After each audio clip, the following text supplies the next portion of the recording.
de Chile de una manera exorbitante.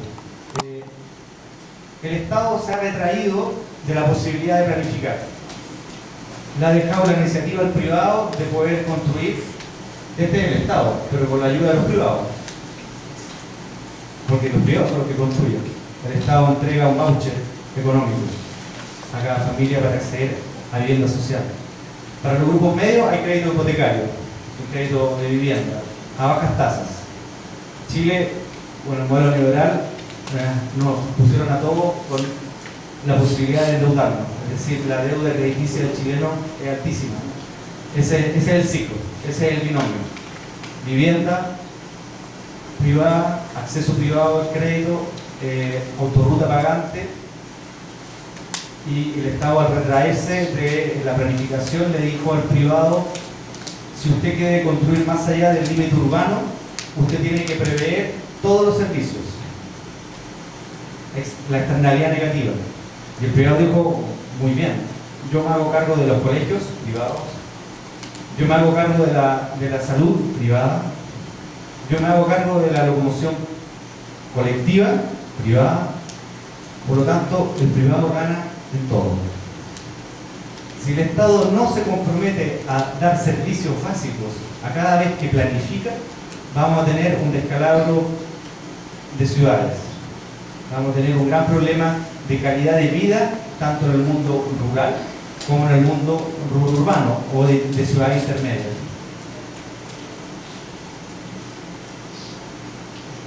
Esas son un acercamiento a la vivienda en parcelas de grado.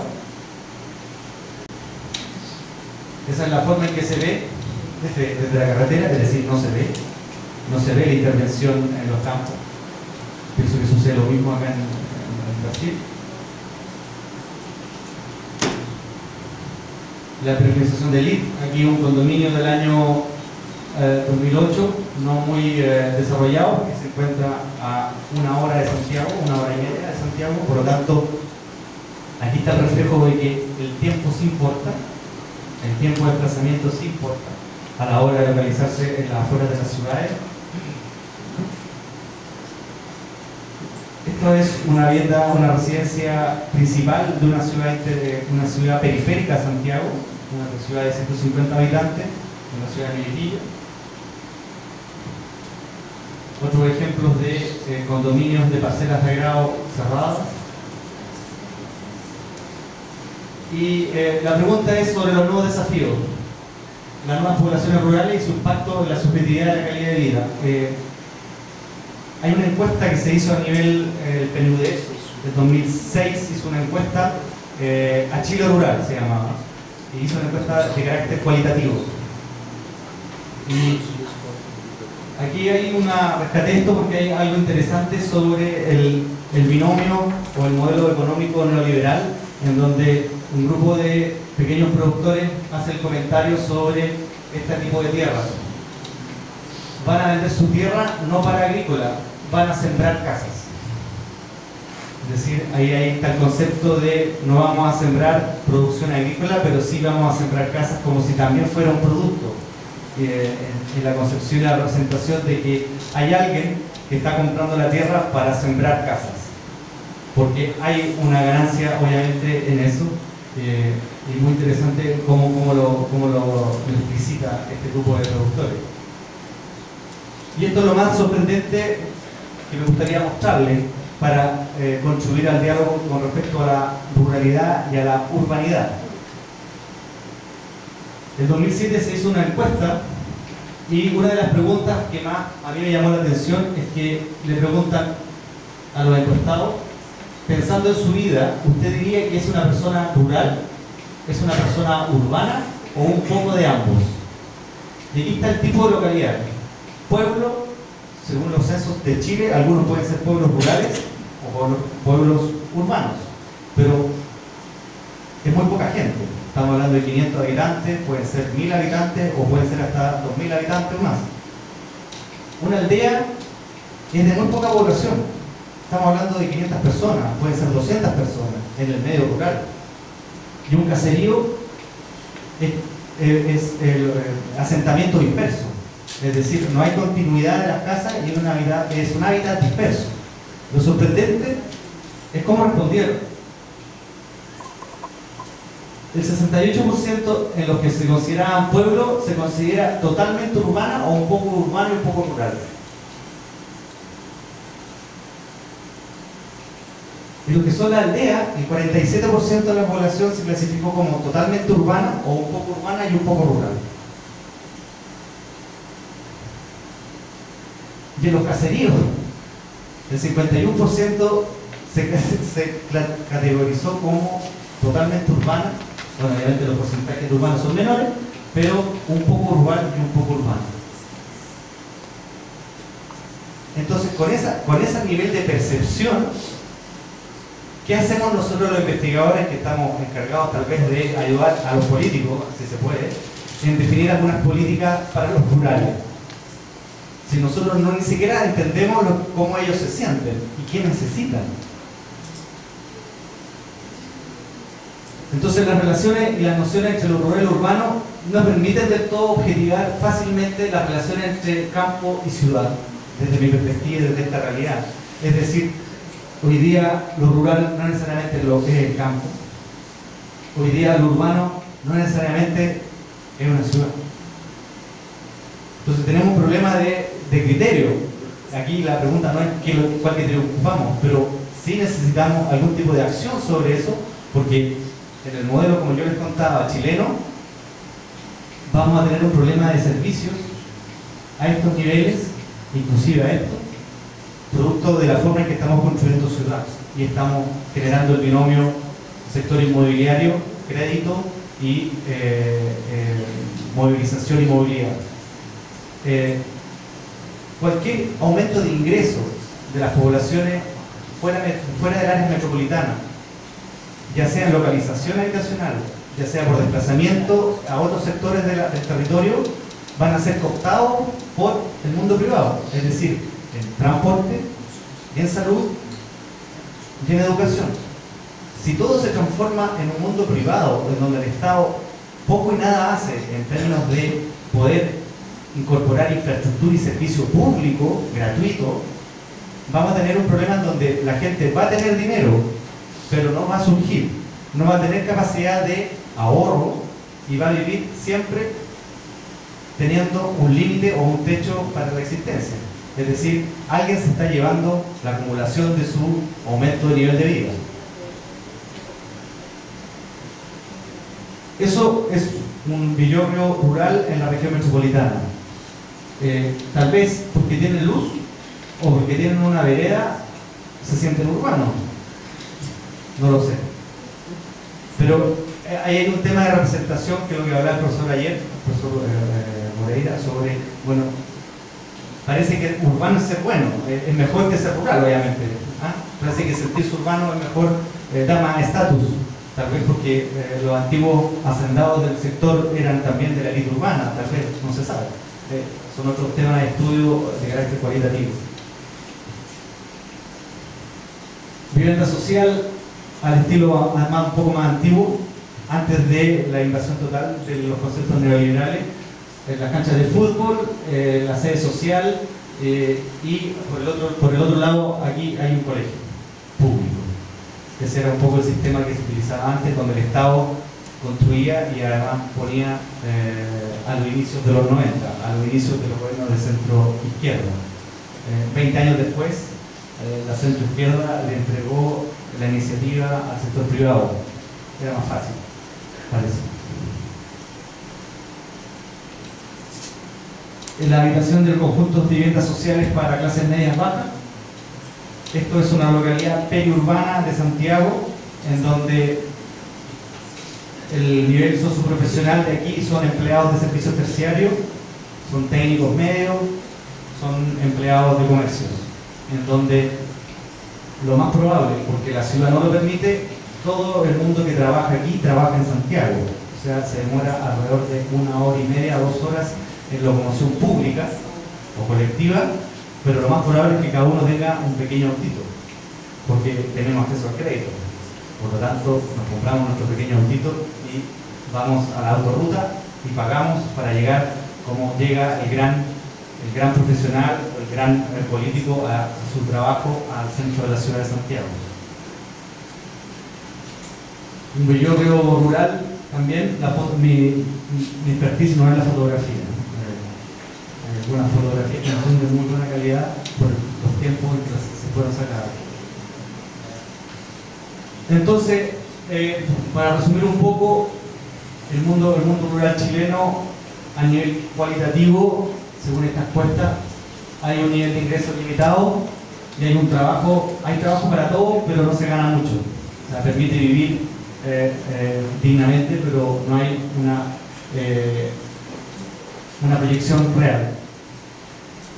Esto, lo que yo contaba, asociado a la fuerte política habitacional y social privada pro-urbana, porque se utilizan las redes y sistemas de infraestructura para ir construyendo esta nueva ciudad, es que trae aparejado una serie de problemáticas en donde el sector, como yo les contaba, el sector inmobiliario y asociado a las concesiones de autorruta van mermando las posibilidades de poder construir territorios urbanos o territorios urbanos rurales de mayor calidad de servicio para las poblaciones que se localizan.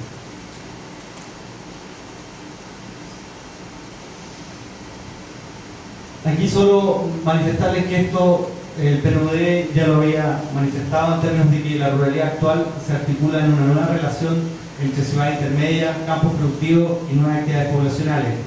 Y pienso que ahí es donde la acción pública o la acción de investigación debe ir a contribuir a cómo entregamos mayores, en el caso chileno, cómo entregamos mejores posibilidades ante la invasión, desde mi punto de vista, del modelo neoliberal, en donde estamos construyendo pobreza para los próximos 20 años. Así que no hay más. Y aquí una aproximación de carácter más regional. Esto es una imagen lumínica de la región de Santiago junto con la región de Valparaíso y Viña del Mar. Los puntos azules son los villorrios agrícolas, los puntos verdes son los condominios cerrados y los rojos son las viviendas sociales. Casi todos se localizan en los mismos ejes, es decir, comparten los mismos territorios. Lo que no comparten son los tiempos de desplazamiento. Es decir, el territorio es bitemporal. Uno puede llegar en media hora y otro llega en 2 horas. Los costos son diferentes, pero para uno el costo de viaje es marginal y para el otro el costo es abusivo. Es tremendamente caro para la gente más pobre movilizarse hacia Santiago, ya sea a través del transporte colectivo o a través de la autoruta.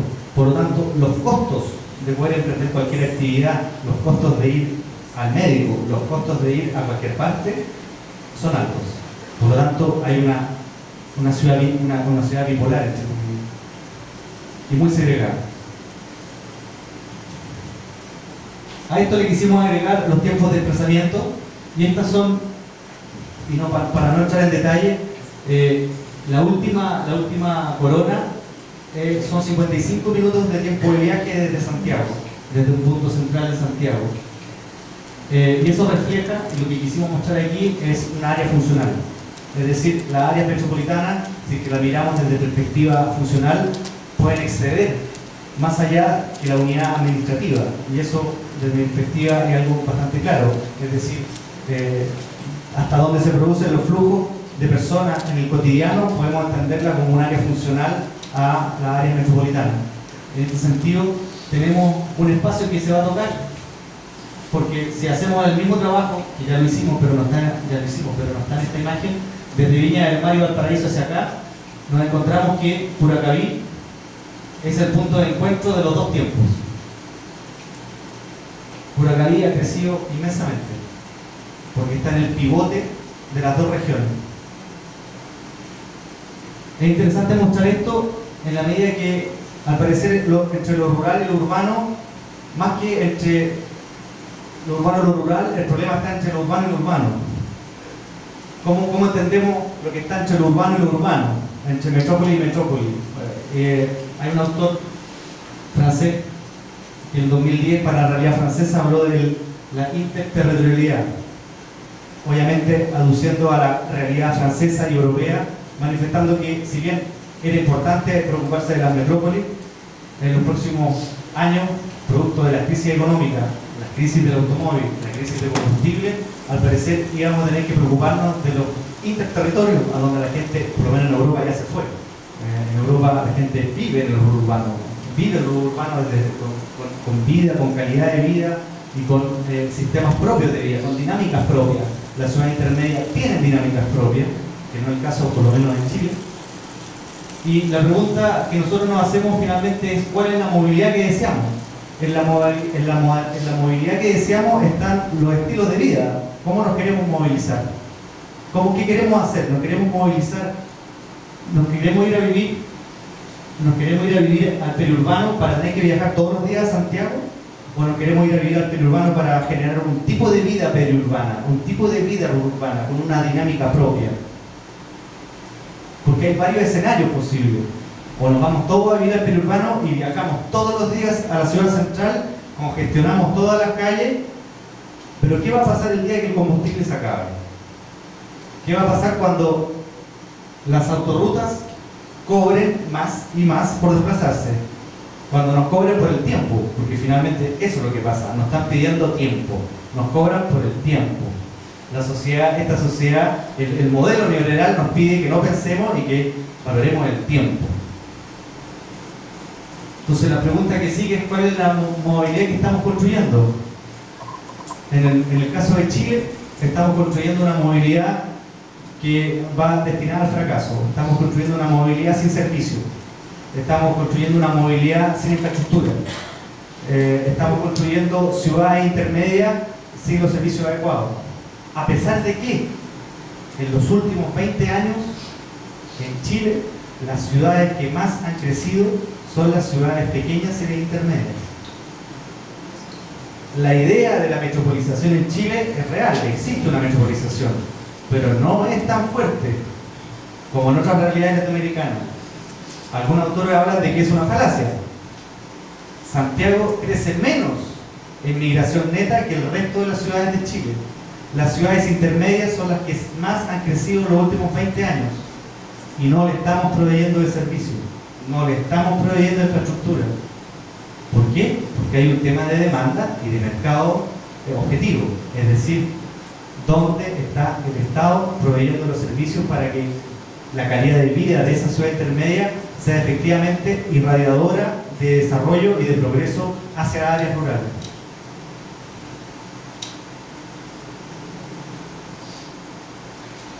Y con esto termino, tengo otra lámina, pero finalmente lo que quería hacer reflexionar era sobre la posibilidad de algunas orientaciones posibles, en el caso chileno por lo menos, de poder entender que las relaciones urbanos-rurales se podrían integrar en una reflexión urbana, porque estamos pensando en territorio, pero estamos pensando en urbanos.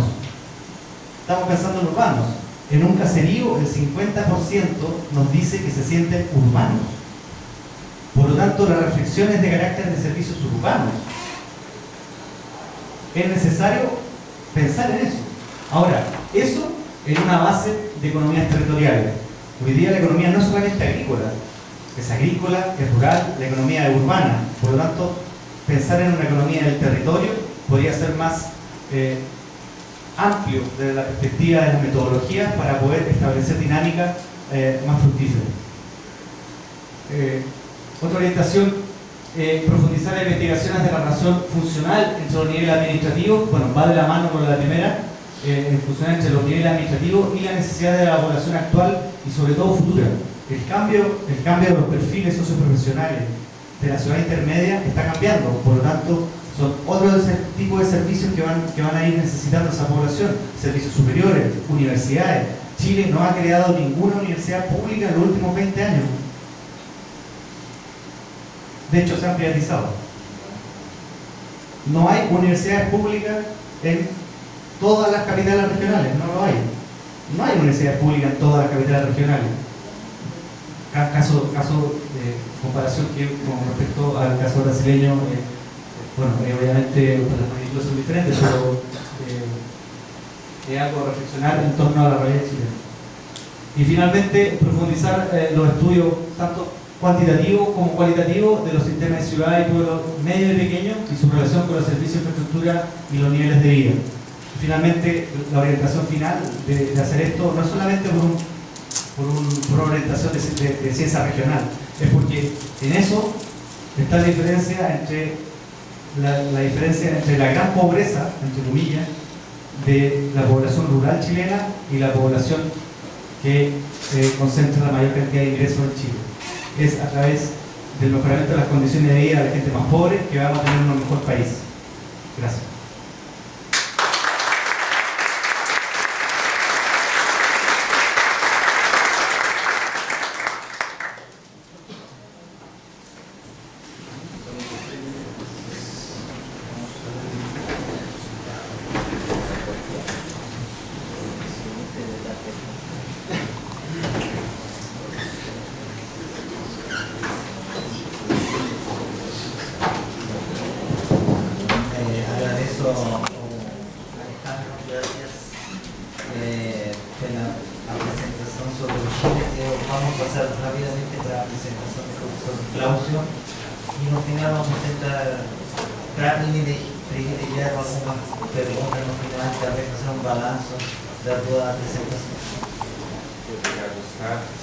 Boa tarde a todos. Agradeço o convite do Rosa e Paulo para participar dessa mesa de terceiro Saúde. Organizamos o segundo no Rio de Janeiro em 2009 e a Rosa assumiu o desafio de trazer para cá e para concretizar então esse cenário. Quando a Rosa me mandou e-mail com o tema da mesa, um tema desafiador, difícil, porque falar da relação cidade-campo no Brasil já é difícil, imagina englobar a América Latina. Então é uma perspectiva. E aí, como pensar essa relação para uma realidade tão diversa e tão complexa? E aí, eu optei por fazer uma reflexão um pouco mais teórica e menos empírica, mas obviamente que a minha reflexão, ela parte do meu recorte empírico, que é o estado do Rio de Janeiro, que é um estado diferenciado em termos do Brasil, porque ele apresenta um alto grau de população urbana, segundo o IBGE, e essa população, ela reside quase que na sua totalidade na região metropolitana. E isso tem algumas implicações territoriais que são significativas para entender essas relações, e isso me faz pensar e refletir em algumas questões a partir do Rio de Janeiro. Com isso eu não quero, longe de ter um processo de generalizar, mas a minha reflexão ela parte então do meu recorte empírico, e que junto com o professor João Rua a gente tem trabalhado com a noção de eixos de urbanização no estado do Rio de Janeiro, porque isso nos permite verificar algumas ações que estão acontecendo no território e que tomam esse formato de eixos, de direções em relação ao interior. Não precisa lembrar que o Rio de Janeiro foi a capital da República por longo tempo e boa parte da sua elite sempre pensou o Rio de Janeiro como grande eixo para o país e não para o seu interior. E quando ele perde a sua condição, o seu status de capital, ele tem que se voltar para o seu interior mais imediato, que estava carente dessa relação, dessa reflexão. E nesse processo, então como que eu vou, algumas desses apontamentos dessa reflexão vai a partir daquilo que eu estudo, que é a geografia agrária, então eu vou partir da perspectiva do espaço rural para o espaço urbano. E aí há um documento, que já referenciado aqui pelo colega, Além da Cidade, e que agora em 2011 a CEPAL lançou um outro documento chamado Há uma nova definição de rural com fins estatísticos para a América Latina. Sim. E a conclusão que se chega é que na América Latina todo o espaço rural ele aparece sempre como exclusão em relação ao espaço urbano. Então não há uma definição em nenhum país claramente estabelecida para se colocar em relação ao espaço rural. Ainda que esse documento tenha sido feito para fins de coleta de dados estatísticos, por uma ruralidade latino-americana, ainda não há essa construção. Quais são as características desse espaço rural latino-americano? O IBGE, em 2006, antes de começar o censo agropecuário, ele fez uma reunião técnica no Rio de Janeiro, convidou vários acadêmicos de várias universidades, e eu participei de uma mesa com os coordenadores do censo agropecuário. E eles querendo saber o que a academia gostaria que fosse levantado em termos de informações para este mundo rural. Só que é difícil eles transporem os nossos anseios de pesquisa para um formulário para a coleta de dados estatísticos. Então, mas me parece que os técnicos do IBGE eles têm uma abertura na administração atual para ouvir um pouco a academia no sentido de construir os instrumentos e que a gente possa avançar nesse processo. Então, a minha reflexão vai nesse sentido, e aí, ressaltando a ideia sempre que eu estou falando muito do meio empírico, que é do Rio de Janeiro. Então, há uma nova definição de rural, esse documento pergunta, e aí se coloca, alguns, rapidamente colocar aqui, como o colega já mostrou numa lâmina, para exemplificar alguns países latino-americanos, quais os critérios que utilizam. Então, critério demográfico: Argentina, Bolívia, México, Panamá, Venezuela, administrativo funcional Costa Rica, demográfico funcional Cuba, Guatemala, Honduras, Nicarágua, administrativo Brasil, Colômbia, Equador, El Salvador, Haiti, Paraguai, Peru, República Dominicana, e Uruguai com um aspecto legal, para determinação legal, que estabelece o que é população rural. Então, o que é característico de uma nova ruralidade na América Latina? O que cada país pode construir e pode contribuir para a construção dessa nova ruralidade? Então, se o espaço rural no final do século XX, início do século XXI, se constata uma complexidade de usos e funções, né, que se contrapõe à antiga polarização de dicotomização cidade-campo, e que hoje podemos afirmar que não pode existir o espaço urbano sem o espaço rural, e que o rural se transforma, tendo em vista um equilíbrio com o urbano entre as funções tradicionais que vinha desempenhando e as novas funções que passam a ser desempenhadas nesse espaço rural. Então, me parece que fica para nós o desafio de pensar, refletir sobre essas características inerentes ao espaço rural e como que nós podemos contribuir a partir da geografia para essa reflexão. E eu tenho alguns pontos de partida para essa reflexão sobre essas transformações no espaço rural. Uma delas é que a análise das atuais transformações no campo torna-se fundamental, pois além de desempenhar as funções tradicionais como referência de permanência de atividades, de fornecer mão de obra para a cidade, matérias-primas e consumir produtos oriundos da cidade, o campo abriga cada vez mais atividades não agrícolas, como a produção industrial, os serviços associados a atividades de turismo que valorizam as áreas com os aspectos naturais e que remetem a essas transformações. Há que se destacar o contínuo processo de migração rural-urbano, pois as pessoas buscam sua inserção no mercado de trabalho e uma melhor qualidade de vida. O campo, além de ser um local de produção agropecuária, transforma-se em um espaço no qual inúmeras atividades não agrícolas são efetuadas, como o trabalho de caseiros, diaristas, jardineiros. Por que esses meus exemplos? Porque no estado do Rio de Janeiro, o viés turístico é muito forte em relação às atividades, essas novas funções que passam a ser desempenhadas no espaço rural. Então, a 2 horas de carro da cidade do Rio de Janeiro, eu tenho acesso a praias, a montanhas, e isso facilita então o desenvolvimento dessas novas funções, dessas novas atividades.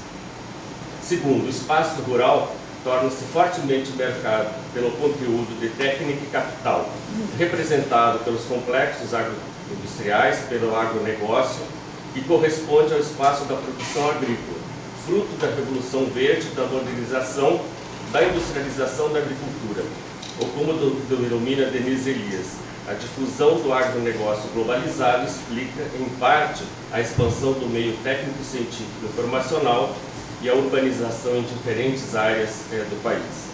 Mas, por outro lado, o espaço rural da produção familiar é fortemente marcado pelas atividades não agrícolas, que valorizam o patrimônio natural e histórico, e essas práticas constituem a produção alternativa ao modelo dominante do agronegócio, cujo objetivo é construir novas bases agroecológicas e sustentáveis que incentivam o fluxo de pessoas oriundas da cidade, sejam turistas ou residentes, em busca de tranquilidade e qualidade de vida. Por que isso? O Rio de Janeiro ele é um estado que não tem a marca do agronegócio, mas ele tem uma marca muito forte da produção familiar ainda, e aonde essas produções de nicho para mercado acabam se desenvolvendo. Então, tem a produção agroecológica, de orgânicos, produção de ervas finas, a proliferação de hotéis fazendas, de pousadas temáticas, enfim. Há um público que passa a consumir esses espaços e busca, entre aspas, esse simulacro de um rural que esse urbano imagina e que vai buscar. Então nós temos hotéis na cidade de Teresópolis e eles não deixam a produção familiar ser dissolvida, porque é importante para o hóspede se hospedar num hotel, fazer a sua caminhada matinal e comprar as suas hortaliças, cheias de agrotóxicos, obviamente, mas ele compra e leva para casa dentro de uma caminhada, de um programa que se estabelece. Então, a gente entrevistando os produtores que moram próximo a esses hotéis, eles colocam, a gente recebe um estímulo para permanência próximo a esses hotéis, que são simulacros. Uma diária de um hotel como o Le Canton não sai por menos de R$1.000. Então, é para um público altamente elitizado, que tem condições financeiras de pagar. E um hotel que está sempre com capacidade lotada, né, de ocupação. E é interessante você entrevistar, e aí o que acontece? Os filhos dos agricultores, eles são cooptados para trabalhar como garçons, como arrumadeiras, nesses hotéis. Então os empregos que sobram para a população local são os menos qualificados, né? Os gerentes, o pessoal de supervisão, eles são trazidos de fora da região. Então os empregos mais qualificados não fazem parte daquela realidade. Um terceiro ponto, configuram-se assim então novas relações entre o campo e a cidade, com novas qualidades e impressão forte da paisagem. Além da produção agrícola e da industrialização, temos novas atividades que devem ser identificadas para caracterizar o campo e suas relações com a cidade. A presença de uma enorme diversidade de atividades decorre da ação dos pequenos produtores, que contribuem de forma significativa para a produção de alimentos e que de forma criativa traçam suas estratégias de sobrevivência. Há também muitos sujeitos sociais, como os grandes proprietários, os assalariados, os pequenos proprietários, os parceiros, os trabalhadores volantes, os sem terras, a sua luta pelo acesso à terra. Tais sujeitos materializam no espaço rural, no seu trabalho, uma ampla diversidade de objetos, elementos e situações que tornam esse espaço bastante complexo. Soma-se a essa complexidade de situações a presença de pessoas oriundas da cidade, que muitas vezes desempenham atividades que não propriamente agrícolas. Tal fato decorre do desenvolvimento tecnológico representado pela melhoria e expansão das vias de comunicação, como estradas, telefonia e meios de transporte. O espaço rural torna-se mais complexo, pois além das atividades agrícolas, passa a sediar inúmeras outras atividades não agrícolas. Temos aqui o reforço das ruralidades e a presença de urbanidades no espaço rural. Nós temos no Rio de Janeiro o professor João Rua, que trabalha a noção de urbanidades presente no campo, que seriam todas essas manifestações do urbano presentes naqueles territórios ainda entendidos como territórios ou espaços rurais. E aí que vem uma reflexão que eu tenho feito, que alguns talvez já tenham ouvido, vão ouvir de novo, que é pensar que espaço rural é esse que está sendo construído e como que nós podemos caracterizá-lo para contribuir para o debate nessa relação campo-cidade. E o primeiro passo, como nos aponta esse documento, é uma dificuldade que nós temos em trabalhar e precisar a noção do que seria espaço rural.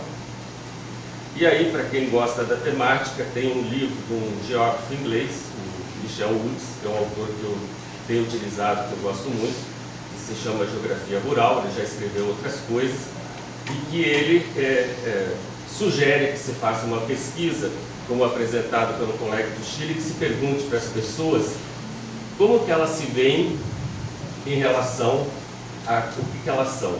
Elas são urbanas ou elas são do campo? E aí a gente encontra uma gama de diversidades em relação à pesquisa dele na Inglaterra. E isso nos aponta nessa complexidade de pensar esse espaço rural. E aí, como pensar esse espaço rural? Na sua complexidade atual, em um mundo globalizado, que apresenta uma perspectiva transescalar, local, regional, nacional e internacional, dos fenômenos e que, devido às conquistas tecnológicas cada vez mais intensas, transforma esse território. O papel da ciência da informação é significativo para entender o setor agropecuário na atualidade. A gente não pode esquecer desse setor altamente moderno, entre aspas, da agricultura brasileira. Pensar o espaço rural, então, nos proporciona, né, uma reflexão a partir da geografia e de seus conceitos fundamentais. E aí me parece que a categoria, o conceito espaço geográfico é uma provocação aqui, conceitual, para a gente pensar. Eu acho que o espaço geográfico nos permite superar e contribuir para o debate sobre a relação cidade-campo. Porque no espaço geográfico nós temos essas formas que vão estar presentes, e aí quais as características que nós vamos encontrar, no caso aqui que eu estou pensando, do espaço rural. Então, na falta de uma palavra melhor, a gente tem pensado esse espaço rural como um espaço híbrido. Também é uma provocação, no sentido de que a gente apure essa reflexão, pense um pouco mais e mostre como que esse espaço, que apresenta um complexo jogo de inter-relações com agentes naturais e sociais e uma grande diversidade de dinamismo. No campo nós encontramos inúmeras interações espaciais e redes geográficas, formadas pelas empresas que integram os complexos agroindustriais, compostos por atores heterogêneos, empresas, produtores, turistas, e esses atores encontram-se associados a uma gama variada de caminhos, sobretudo com a valorização do patrimônio histórico natural. Então, esse processo de mercantilização da paisagem nos proporciona pensar como que esse espaço vai se complexificando. Se admitirmos a possibilidade, no período atual, desse hibridismo para a caracterização do espaço rural, devemos tentar elencar algumas características. E aí eu vou a alguns autores, como Kaiser, Giri, Woods e Ferrão, e que colocam que esse espaço rural ele se caracteriza por apresentar uma baixa densidade populacional, o predomínio da atividade agro-silvo-pastoril, um modo de vida de seus habitantes caracterizados pelo pertencimento às coletividades e uma identidade fortemente marcada pela cultura camponesa. Porém, essas não são as únicas características presentes nesse espaço. Temos as atividades não agrícolas, as ligadas à indústria, comércio e serviços, próximas às grandes aglomerações urbanas. Também devemos ponderar sobre o papel do meio natural, o papel da técnica, da herança histórica e da tradição, e sobre o papel das grandes corporações que articulam o local e o global. Portanto, é necessário analisar quais são suas funções e como agem essas grandes empresas em nível global e local, e como suas estratégias globais são estabelecidas localmente. Concordamos com Jean quando afirma que, na atualidade, o espaço rural não se reduz unicamente à atividade agrícola. A agricultura não corresponde ao foco estruturante do espaço rural, pois este apresenta novas relações como, por exemplo, o crescimento do contingente populacional em busca de vantagens comparativas, seja por meio de empregos não agrícolas vinculados ao setor industrial ou de serviço, seja na busca de espaços residenciais.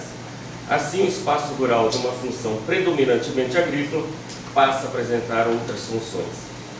Para esse mesmo autor, assistimos ao renascimento do rural e de suas várias funções, fato que também ocorre, penso eu, com o espaço rural brasileiro. Desse modo, se falarmos em rural e das suas transformações em curso, estamos necessariamente referindo o processo de urbanização, das ocupações não agrícolas, da expansão do consumo, da acessibilidade. Estamos identificando em grande medida os espaços de lazer, da produção industrial e nos processos de produção de valores simbólicos. Reis, ao estudar Portugal, aponta como as principais transformações a maior urbanização, o cosmopolitismo dos comportamentos e a intensa relação com os mercados de trabalho.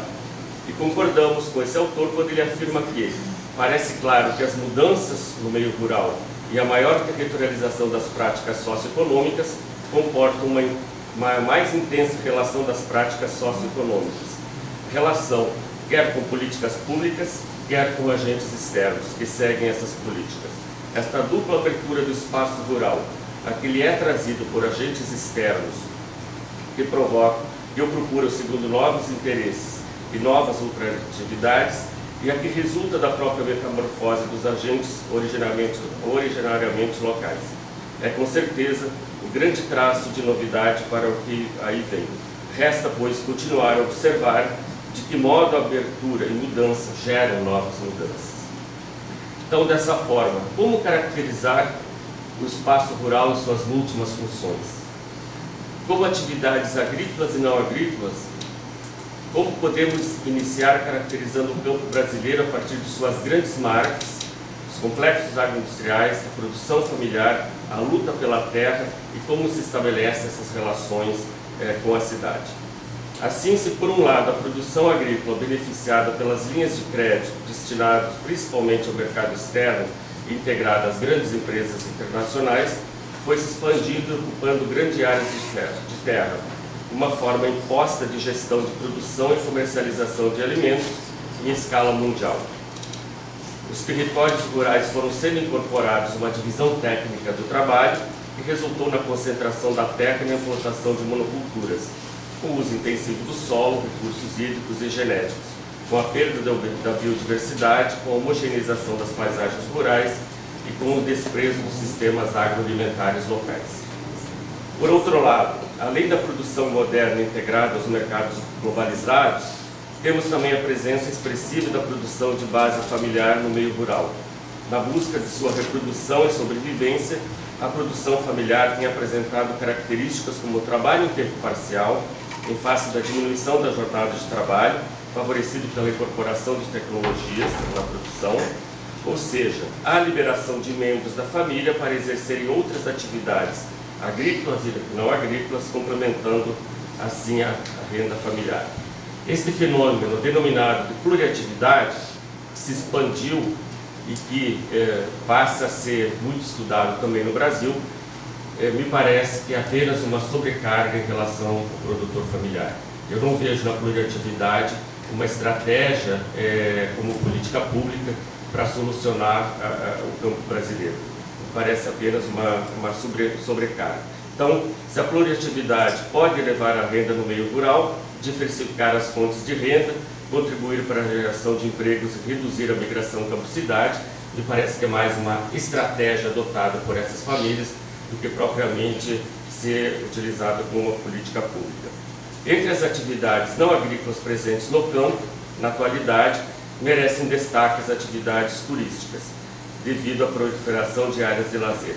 Essas novas atividades demandam um número crescente de pessoas para dar sustentação à expansão das atividades turísticas no espaço rural, o que possibilitou que membros das famílias liberados das atividades rotineiras da exploração agrícola pudessem ocupar as vagas geradas na expansão do turismo rural e nas atividades industriais. E aí, para fazer um contraponto, como exemplo, o estado do Rio de Janeiro, que a gente tem encontrado Em parte, esses produtores que se chamam trabalhadores ou famílias pluriativas, e eu vejo aqui uma necessidade de repensar essa conceituação na geografia, porque, pelo menos em termos de território fluminense, a gente não tem encontrado, não verifica essa generalização como a literatura nos tem colocado, como muitas vezes acriticamente nós temos trabalhado com essas proposições. Então, nos nossos trabalhos de campo, nas nossas entrevistas com os produtores rurais, é muito pequeno o número de famílias de produtores rurais que complementam a sua forma em outras atividades. A gente encontra, assim, pontualmente, próximos aos hotéis, muito próximo às áreas urbanas, algumas pessoas que trabalham na cidade, que trabalham nesses hotéis, que trabalham nessas pousadas. Mas quase sempre, quando essas pessoas que estão trabalhando, estão inseridas na atividade de turismo, ocupam empregos de baixa remuneração. Então, acho que tem que se repensar, e a gente tem visto muito dentro das ciências sociais a utilização da questão da pluriatividade, e alguns textos até do governo federal, que a pluriatividade ela viria como uma espécie de salvador aí do estancamento, da migração, campucidade, geração de renda. Então, nas nossas pesquisas, pelo menos para o Rio de Janeiro, a gente não tem verificado esse processo com uma intensidade que mereça, assim, né, como a literatura tem colocado. Assim, devemos levar em consideração que o espaço rural não é somente agrícola, rompe-se deliberadamente, explicitamente, com dois elementos secularmente associados ao rural.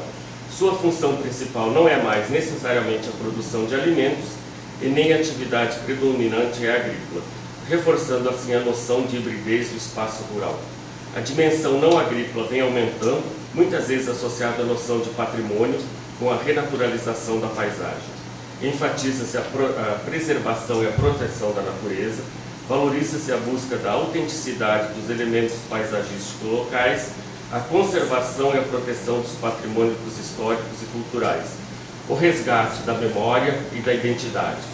Dessa forma, a mercantilização das paisagens, com a consequente expansão das atividades de turismo e de lazer. Assim, nós que aprofundamos e pensamos as investigações pelo viés do espaço rural, podemos pensá-lo como híbrido, com múltiplas funções, com a presença desses complexos agroindustriais, do agronegócio, da produção familiar, com um conjunto de atores e sujeitos que participam de redes de produção e de comercialização complexas e que imprimem uma marca ao espaço rural e que acabam promovendo mudanças como as alterações nas relações cidade-campo, o reforço da ruralidade, a presença de urbanidades e hoje no Brasil a perspectiva de uma abordagem territorial, entre outras. Então, esse foi um breve conceitualização desse espaço rural, dessa complexidade, desse hibridismo que me parece que nós estamos vivenciando. E aí, a referência empírica que eu tenho são esses eixos de urbanização que nós estamos identificando no estado do Rio de Janeiro, e eu poderia elencar aqui para vocês pelo menos dois, um que vai em direção norte do estado do Rio de Janeiro, e que vai até Búzios, passando por toda a região dos lagos, promovendo uma intensa transformação dessa região, onde a agricultura praticamente não é mais efetuada, faz um elevado valor da terra, há um processo de ocupação por segundas residências, por hotéis, pousadas. Quem conhece o estado do Rio de Janeiro sabe que essa direção, em direção norte, é uma área mais massificada de turismo, né? Com exceção de Búzios, obviamente, mas até Cabo Frio, pelo menos, há uma massificação de um turista mais de classe média.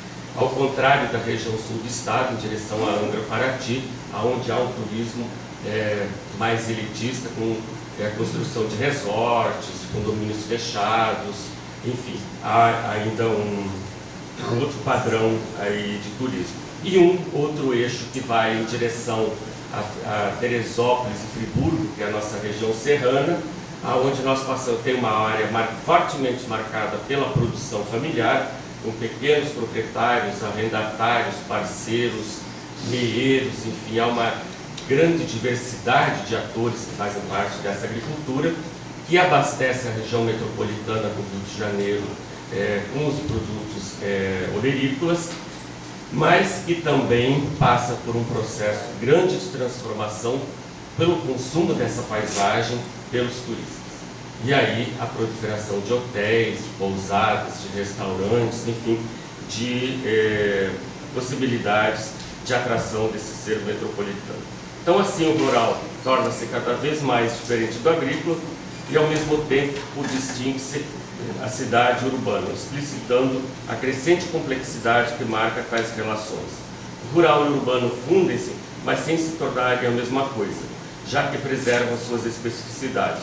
Como evidência disso, atualmente, como aliás no início do processo de industrialização, a indústria muitas vezes ruraliza-se.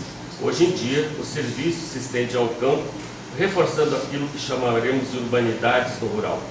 E hoje, no estado do Rio de Janeiro, a gente tem, mesmo que o IBGE administrativamente chame de rural, territórios fortemente marcados pelo conteúdo do urbano e que nós temos trabalhado com essa noção de urbanidades no rural. E esse processo é intenso, você percorre algumas áreas desse território e você tem a sensação de você estar em uma área urbana. Então, nesse sentido, como pensar esse rural, como que nós podemos identificar as suas características, como que a geografia ela pode, a partir dos seus conceitos, e aí nos parece que o conceito de espaço geográfico, ele ajuda a pensar como que essas formas que nós encontramos no espaço rural e as suas características. Então, assim, pensamos que podemos pensar e refletir, de repensar esse espaço rural, aprender as suas características e identificar as suas características em relação ao urbano. E aí, contribuir para aquela pergunta inicial do documento que o grupo da CEPAL faz, como que cada país pode contribuir para que a gente possa pensar uma ruralidade latino-americana. Obrigado.